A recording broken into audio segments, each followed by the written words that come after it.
Hi, I'm Max. And I'm Skylar. Recently, we decided to start watching Bob's Burgers to see what it was all about. And it didn't take us long to become completely obsessed with the show.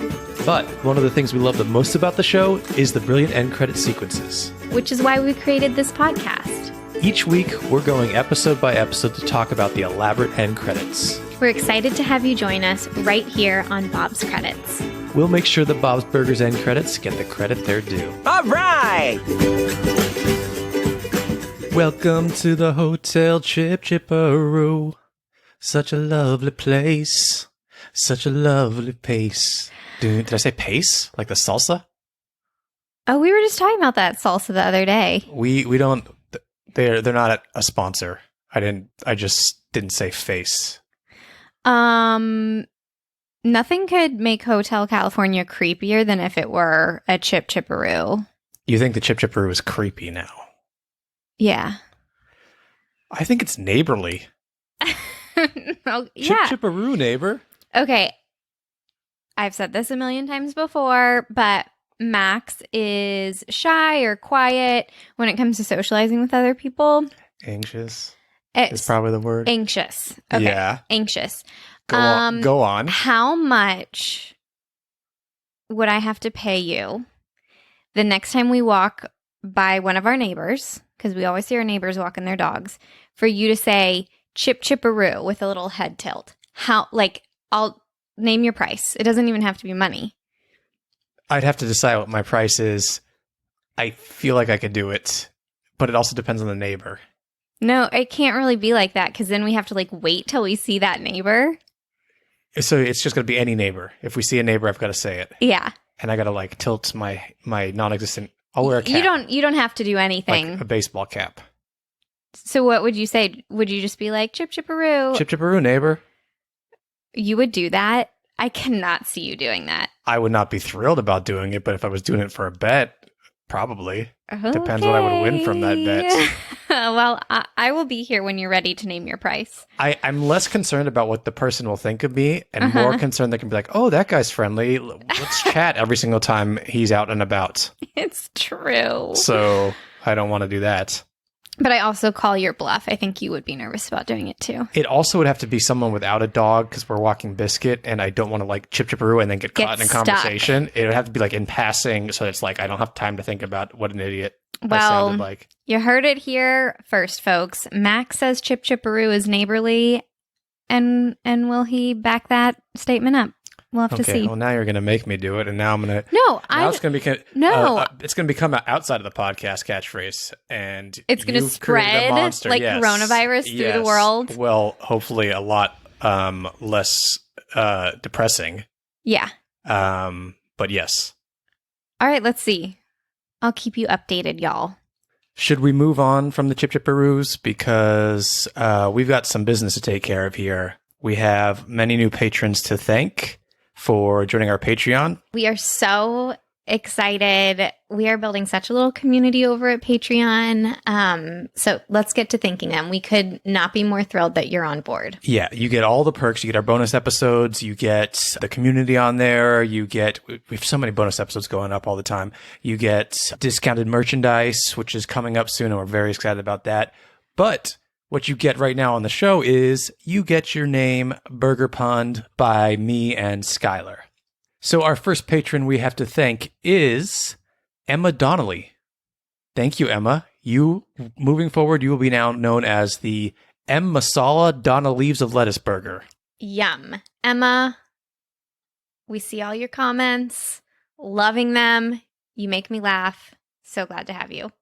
Next up, we have Catherine Adrians. And you, from now on, Catherine, will be the Catherine Adrian Minced Garlic Burger. Love a garlic burger. Yummy. Love you, Catherine. Thank you. Next up, we have Jessica Lesniak. Jessica, from now on, you will be known as the Messica Burger. Comes with a runny egg and a whole lot of napkins. I mean, a messy burger is my favorite kind of burger. You know my favorite burger is runny egg on top of it. Yes. Just with some hot sauce. Yep. And I drip it on my shirt. Yep, that is true. I've ruined Jessica, so many shirts. Messica, thank you. Love your burger. And our final patron we have to thank this week is Brittany Resch. Brittany, thank you. You will be known moving forward as the Brittany Fresh Baked Bun Burger. Comes with a fresh rosemary baked bun, courtesy of Bob himself. Yes, thank you. Thank you, everyone, so much. We're so excited that you're joining us over there. We really hope you're enjoying it. And now we can get on to what we do over here. Yeah, and if you are waiting on a pun name, don't worry. We record these episodes sometimes a few weeks in advance, so your name's coming. Your name's coming. Yeah. Yep. If you all want your name burger punned, sign up for Patreon, and you will not only get tons of extra episodes, but your name turned into a burger pun by yours truly. Patreon.com/Bob's Credits. Speaking of burger puns, you've got a little game to play here, Skylar. Yeah. It's time for Bob Pun or Max Pun. Your first pun is free to brie you and me burger. Bob. Yes. Your next pun is you dirty ratatouille burger. What's that from, you dirty rat? I think it's like an old-timey like James Cagney movie. Oh, really? Yeah. It's kind of like, I think it's like one of the movies, just like the basis for the movies he watches in Home Alone. Yeah, that's what I was getting Home Alone vibes when you said that. Max. Yes. Your next pun is the Robert Cowmeat Jr. burger. Max. Yes, I was too proud of that one. I saw the glimmer in your eyes. Your final pun is there's something about cranberry burger.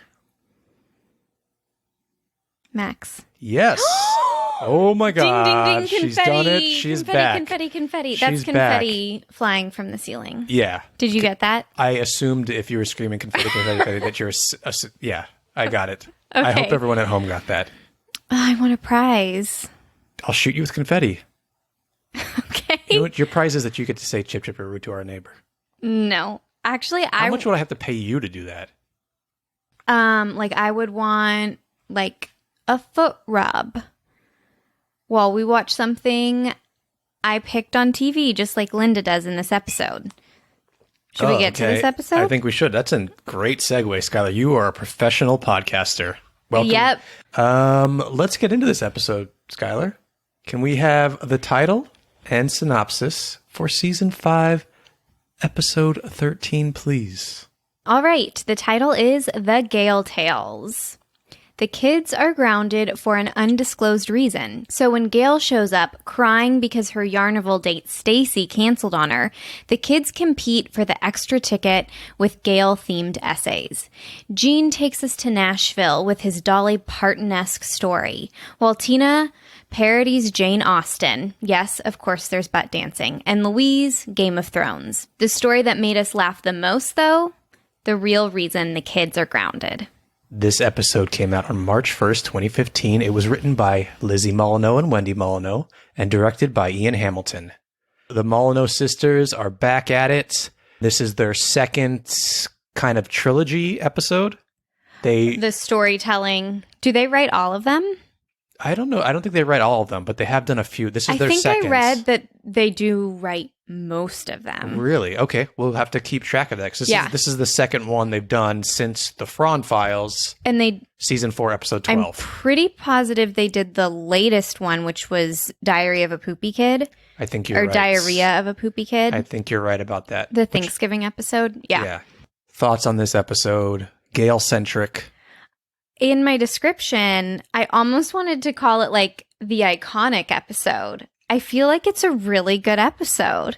It's a fantastic episode. I typically kind of get annoyed at like episodes that have multiple stories within them, but I always love the Bob's ones. They're always so good because these kids have such like specific quirks and characteristics and perspectives that their stories are all so fun. It's so funny to see what their stories do and how true these writers are to these characters. Yes, and nobody does parodies like Bob. So, not Bob, but Bob, the writers on Bob's Burgers. So it's really fun to kind of like look for Easter eggs or whatever. These are like pretty on the nose though. But I was just like, Gayle, each one each story that came up, I was like, this is my favorite. And then Tina's flashes, and it's like Jane Austen, and that butt dancing is like so funny, and her being like, I am so shy. It's really funny. So I was like, that was my favorite. Yeah, they're all really good. And anytime Gayle is in an episode, she steals the show. Megan Mullally is incredible. She's such a good character. She's so good. And the way she enters the restaurant in this episode just is the most Gayle entrance of all time, where she just walks in and goes like, well, my life is ruined. You don't have to like know the story behind it. It's just... We all have someone in our lives that it's like, it's only complaining. It's only, you know what I mean? Yeah. And that's Gayle. Yeah, you're like, someone's coming into your life, whether it's via text message or walking in the door, and you're like, here we go. Yeah. Here it comes. Which, like, it's like a really subtle line, but one of my favorite lines is when Bob sees her like walking in and he's like, she can just stop by. That's like a thing.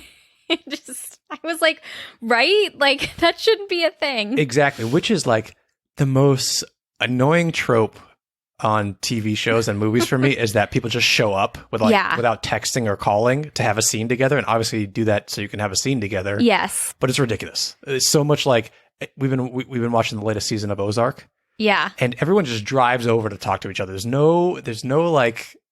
But you're not doing shady shit like they are on Ozark. True, but they do say a lot of stuff on the phone on that show that they probably should not be saying. That's another thing I have a problem with. Oh, really? On TV shows and stuff. And the person's always there, too. That's the thing. Like, you just show up. Oh, convenient that the person's hanging out at home and not... Right. And that this character hasn't gone to go have a conversation with someone else. What if we just constantly characters going to talk to each other and no one's ever home? Yeah. So you're clearly not from the Midwest like I am. It's a little bit more common to drop by. You just drop by and say, chip, chipperoo, neighbor. Full circle. You see that? Full circle. Podcast pro over the here. Master. Yeah.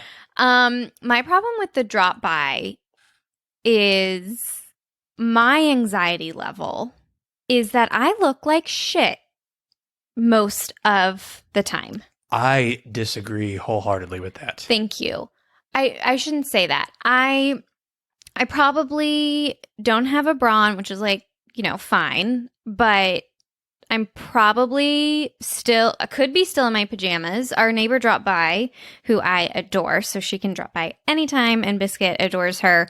But I was still in my PJs because I work from home, and it was 5 o'clock, and I was mortified. I get into my PJs at 5 o'clock, though, and I'm proud of that. I know. And I'm like, if you can do that, but I do hadn't it. gotten out of them. If I showed up at someone's house at 5 p.m. and they were in their PJs, I'd be like, yeah. Yeah, you're doing life right. Teach me your ways. Yeah. Do you ever think about if you get in a car accident and die, like, will you be embarrassed by your underwear? No, I do not. I do not care at that point. Like, I forget what book or... First of all, I don't have underwear that I really would like.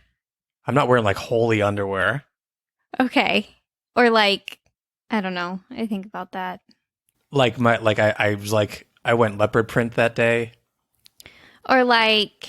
I'm dead. Who cares? That's the least of my concerns. I guess it's not like embarrassing. I just think it's like eerie. Like, those are the underwear you wore the day you died. No, I don't think about that ever. That's one thing that does not keep me up at night. I can't remember what movie or book or Southern Mama who told me this. Like, if you'd be embarrassed in those underwear when you die, it's time to throw them away. If anybody knows what that's from, whether it's a Southern mom or like literature or whatever, please let me know. But that is what I grew up with. Speaking of things that keep me up at night. Oh, I love these conversations. Yes. I just want to, we'll finish up talking about this episode. I know we're rambling and stuff, but one of our fans on Instagram, Melanie, threw a question at us this week that is another like, that's a mind blower. It's like us with the restaurant. What time does it close? What time do they go upstairs and eat dinner? She said, can y'all tell me where the Belchers park their car? It's not out front. It's not in the alley. Where does it go? I saw that. I love talking about stuff like this. Yeah, so that's going to keep me up at night. Isn't there an episode where it's like the Fender Bender episode where Bob has to go move his car because of like street cleaning or something? So my theory is that it's super annoying. You can't park in front because of like street cleaning days or whatever. So it's a circle the block situation and it's a pain in the ass. That's my guess too. Yeah. Is that like they have to like find street parking somewhere. It's awful every single Horrible. time. It's like I don't know if anyone out there watches How To with John Wilson on HBO. By the way, Must watch. one of the most brilliant shows on TV. It's like a comedy documentary series. It's unlike anything else you'll see on TV. But one of the episodes he did is like how to parallel park. Is that right? In New York, or how to find a parking spot? Yeah. Yeah. It was hilarious and made me never want to live in New York. Yeah. So if they're going through that, the Belchers, I feel so sorry for them. Yeah. What else about this episode? Okay, so do you have any like favorite? There's so many details in the stories. Do you have any favorite details you want to point out? My absolute favorite detail, and I called it out to you when we were watching it, was in Louise's Game of Thrones-esque story. Jocelyn is like the guard at one of the castles, and her helmet has a place for her ponytail on the side. You guys that is have just to go hilarious. It's amazing.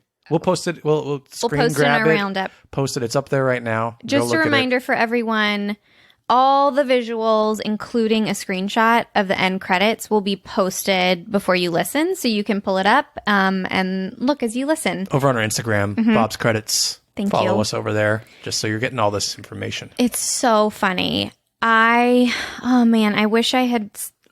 We watched this episode like 3 days ago, so the details are like slipping a little, but I love the depiction of Bob. And if I were Bob, I'd be so upset at how the kids were treating me. He's like a drunk in jeans. Oh, that's so cute. He goes to like a soda bar, Gene. I love, what is it? Joe Jean. Which is a play on Jolene. Iconic, amazing Dolly Parton song. I love that Linda's name is Lindette.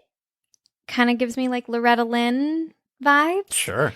What else do I love? I love the butt dancing. That's the third time I've said that. And is the butt dancing where like there's so much butt dancing and then Bob like interrupts the story and goes, Tina?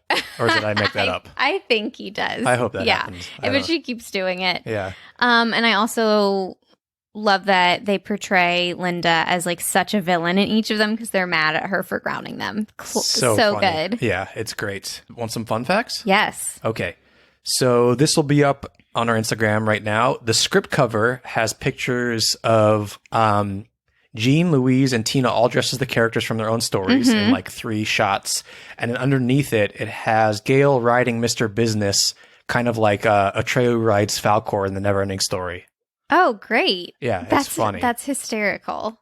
Oh, I have one little thing with Tina's. So Tina's story is called Lady Chatterteeth's you're stealing Lover. a fact from me? Well, how dare you? This is my week. This is like a pivotal moment. It's not a fact. It was a Skylar anecdote about Lady Chatterley's lover. Oh, okay. If you're not familiar, are you familiar with the plot? Of Lady Chatterley's Lover, yes, because I wrote it down from my fun facts that you're stealing from me. Okay, well, let's see if I get it right. So basically, it's a whole piece of literature later turned into a movie about women's pleasure. And so after the war, this woman's husband is, I believe, injured, and so they're not able to have sex. So she kind of has an affair with this other guy. But this was steamy for the time it was published. All right, y'all. And I bet the movie. So if anybody wants some life advice, capital letters, Skylar's life advice, don't watch Lady Chatterley's Lover with your mom when you're a teenager. Oof. Okay? Oof. There's a lot of penis. Okay. Okay? And like this Team Wiener. Team Wiener. This was so long ago. Like there was a lot less penis on screen. Like, you know, HBO's showing some wobbly bits now, but yeah, that was a long few minutes of my life. I went to see Fear with Mark Wahlberg and Reese Witherspoon with my father when I was a teenager, with my father and my older sister. There's a infamous roller coaster scene where they get a little handsy, I'll say. On the drops? As handsy as you can get in public. Uh-huh. Without anyone seeing you. Uh-huh. Luckily for me, both my father and sister had gone out, I think, to get popcorn and go to the bathroom or something during that scene. The entire scene, they were gone. They came back right when it ended. You're Lucky kidding. me, I would have been... How old were you? I was a teenager. I can't remember when that came out. Maybe 15. Oh my gosh. Whew. Really glad I missed out on that awkwardness. I have one more quick story. You can cut it if you want. My French teacher was a little like, woo-woo. She's a character. Loved her. Why are foreign language teachers always like a character? I know. My Spanish teacher was yeah. something else. I don't know. She let us watch this movie called La Boum, which means like the party in French. I think we have some French listeners at this point, so let me know if you guys watch. I think it means the boom. So it was like kind of like this teenager movie, and there's this scene that we are watching this as freshmen in high school, and there's this scene where a guy cuts out the bottom of a popcorn thing when they go to the movie so that the girl will reach into the popcorn and touch his classic move. Why were we watching that? I don't know. I'd be so pissed off because you've ruined the popcorn. Anywho, let's go back to some fun facts about Bob's Burgers. You might have missed this. It's so quick, but in Tina's Jane Austen style story, Boys for Now make an appearance, and their name in there is Boys for the Present Time. It's so good. Some fun information from behind the scenes on YouTube. We mentioned that they started doing behind the scenes in season 5. All the writers and creators and animators, some of the cast pops up on there. A deleted scene from Tina's story was a little montage of all the bachelors she tried to hook Gayle up with. These are some of the bachelors. Oh, let's hear it. Mort, the funeral boy. Okay. Fish Odor, the wealthy earl. Yes, classic. And Mickey, the pickpocket. Oh, the town pickpocket. Yeah, it's great. It's really quick, like have, but I guess they just didn't have time to keep it in. I think, if Bob's Burgers had come out in streaming era, they could have started their life on Netflix and they could be 30 minutes, but these episodes have to be like 20 minutes because then you have to do commercials for the rest of the half hour, right? Yeah, maybe if Bob's ever is taken off Fox and is picked up somewhere else, we'll get... I think that's why such good stuff is cut. Like, they have to have it the right length, which, because of streaming, and you now can make episodes however long you want, I think some writers' rooms and directors need to edit better. I agree. Some things are too long. Yeah. Sometimes you have to say goodbye to some pieces, and getting tired of the length of things, to be honest. Mm-hmm. And I don't know if that's just our attention spans. It is. But like they just said, the new Batman movie is 3 hours almost. Why? Why? First of all, we don't need an origin story. We all know Batman's origin by this point. How could that be 3 hours? Why does it need to be 3 hours? I'll sit through it, but still. I'm not saying anything now because I'm saving all my complaining about how long that is before you make me watch it. And I will not shut up about it, okay? Cannot wait. Looking forward to that. Should we get into these credits? Yes. Okay. The last moment is just kind of the kids finding out, seeing if they're still grounded after they've kind of like agreed with Linda that what happened to her was funny. Mm-hmm. She fell over. Well, after Linda agrees it's funny. Right. She fell over to display. I just wanted to say quickly, this moment made me feel like a little bit closer to Linda because she's never embarrassed about anything. And I'm someone who does get embarrassed about things. So I don't know. I was just like, oh, she gets embarrassed about things too. She fell over a display in the market and then farted. Yeah. Yeah. And then I think she farted again when she was like, when they were paying or something. Anyway, they're discussing their grounding, what they're going to do that evening, and then we get into the end credits. So we aren't grounded anymore? Tell you what, you're grounded for tonight, and you all have to watch TV with me. All right, something. And we're gonna watch whatever I want. We're gonna be a big snuggle sandwich. I'm the cheese, right in the middle, and everyone likes me. Wait, where are you going? We're not closed. We don't close for hours. Wait. Don't close the door. They closed the door. I should have gone with Gayle.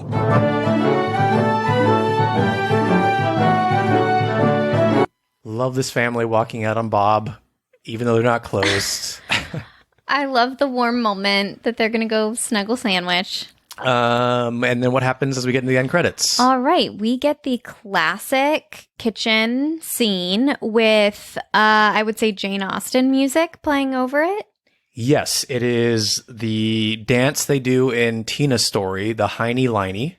The Heiny Liney. We get Gayle dancing with her date, Stacy. Mm-hmm. They're standing kind of behind Bob, Louise, and Tina, who are prepping burgers and doing the Heiny Liney. Yep. Touching butts. They touch butts. And let's see how this goes.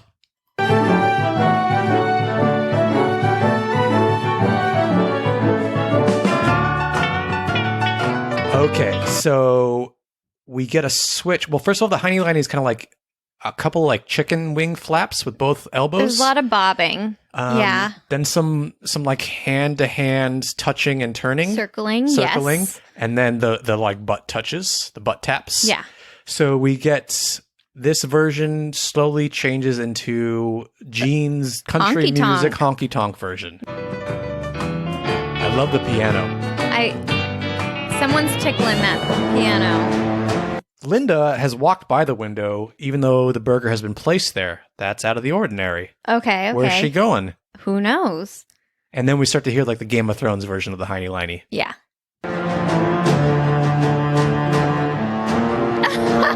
Linda has made an appearance. Tell everyone what you just laughed at. Okay, so Linda comes into the kitchen where Bob is standing, turns around, and gives him a little kiss with her butt. His butt with her butt. Yeah, gives her a little butt bump. A little butt bump. Skylar and I do so much butt bumping. We do. There's a lot of it. It's because our kitchen's so small.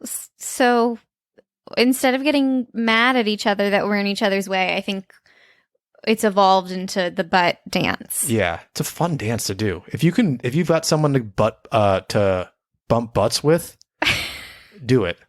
Yeah. Try it. Tell us about your experience. Or if you're like in a fight with your significant other or friend or whomever, just be like, do you want to do a butt bump? If you're feeling down, if you're yeah, there's no way not to like enjoy a butt bump. And you can try to not to laugh, and you can try not to like smile when you bump butts, but it's impossible. So yeah, Linda came in, bumped her butt against Bob's, and then walked back out the kitchen door. Adorable. I assume she's going to appear and take that burger out to whoever it's for. Yeah.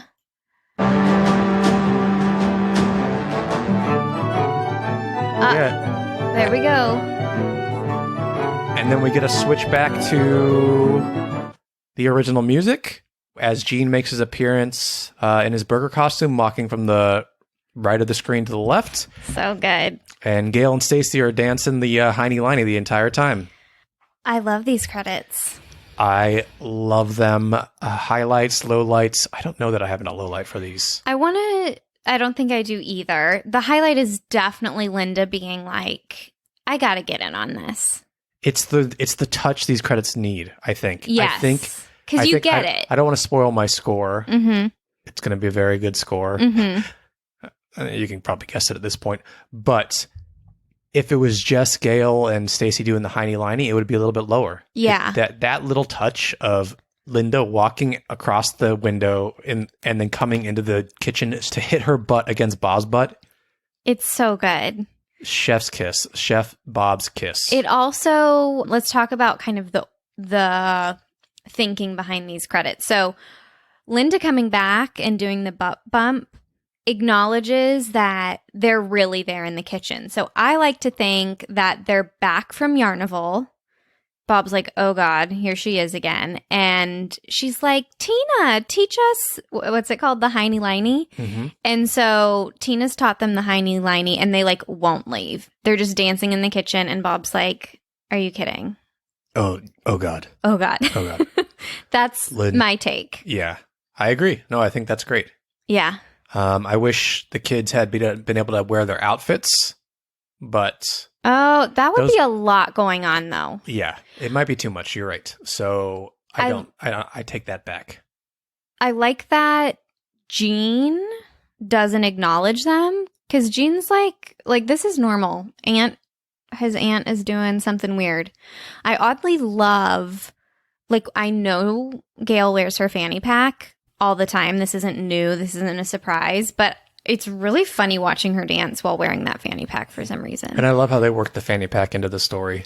Yes. The Yes. Jane Austen that detail is so good. Question for all you fans. Did anyone else go through a Keira Knightley Pride and Prejudice phase like I did? I think I watched that movie a million times. I did not go through a Pride and Prejudice phase, but I did go through like a week of where I talk like Keira Knightley. You take your lower jaw Yes. and you push it out underneath the top row of teeth, and then you're talking like Keira Knightley. And you're an actress. And you're an actress. An actor. Ah, yes. I did do that for I a do week. love her, That was though. my Keira Knightley phase. Yeah, I remember it was last week. Yes, it was. Should we score them? Yeah. We score on a scale of 1 to 10 H's at the end of Tina's No surprise here. These get a 10 H's for me. These are perfection. The music is perfection. I love the Heiny Liney. I want to learn it. And I love Linda coming in and giving a little butt bump like we do in the kitchen. Oh, wait, I just thought of something else. So the kids leave the restaurant. I feel like he had to corral everyone back down. Yeah, I think he had to go. Yeah. He was like, I can't run this restaurant by myself. He had to go upstairs, get everyone like, no, it's not time for this yet. We'll come snuggle and have, mom night later, but we need to come do this. And he was like, well, we don't want to. I was like, what if I put on the music from your stories and Gayle and Stacey can dance? Yeah, I love it. I love it. Tens all around. 10s all around. Those are the end credits to the Gayle Tales. Thank you, everyone, for listening. As we said, please go subscribe to Patreon for all those bonuses. Patreon.com/BobsCredits. Follow us on Instagram and Twitter, Bob's Credits. Follow Skylar on Instagram. Oh, thanks. No problem. What's your name? What's your screen name over there? No, my screen name. Is that right? Screen? No. My oh my handle. God. So, showing my age here. What's your AOL Instant Messenger name, Skylar? It was TutuButtXOXO. I don't want to talk Oh my about God. it. I was Young Fool 7 and then Miller Light. You were LYTE. Miller Lite when we met, and I was kind of like, I never changed it.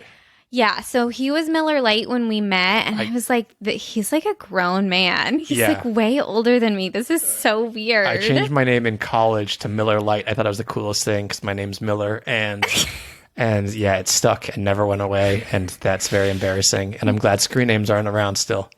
Anyway, what's your username what's your Instagram handle? What's my handle? Yeah, It's no crying and cooking. and mine is oh hello it's Max. And what else? What else do we need to tell people here? We have I'm just going to spoil it. You know, Louise's costume, dragon with a girl tattoo. I bought some figures and we're doing a giveaway on Instagram. Soon. Keep an eye out for that. Super soon. Keep an eye out. Anything else you want to tell everyone before we get out of here? Stay butt bumpy. I like that. We will. Yeah. Let's go bump butts.